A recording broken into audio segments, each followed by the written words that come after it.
அல்லாஹ் அக்பர் இதனுடைய அர்த்தம் தெரியாதா?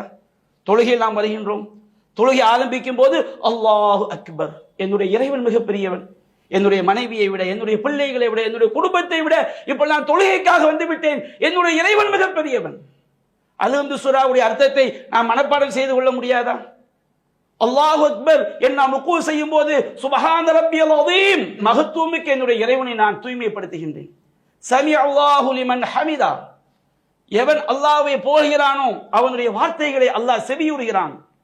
அந்த இமாம் சொல்லும் போது அர்த்தத்தை நம்முடைய மனதில் கொண்டு வந்து ரப்பனா லக்கல் ஹம்த், இறைவா உனக்கே எல்லா புகழும், தொழுகையில் நமக்கு ஈடுபாட்டை ஏற்படுத்தும்.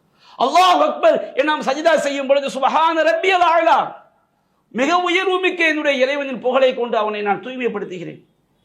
இரண்டு சஜிதாக்களுக்கு மத்தியில் ரப்பி குஃபிர்லி ரப்பி குஃபிர்லி, இறைவா என்னுடைய பாவத்தை மன்னிப்பாயாக, என்னுடைய பாவத்தை மன்னிப்பாயாக.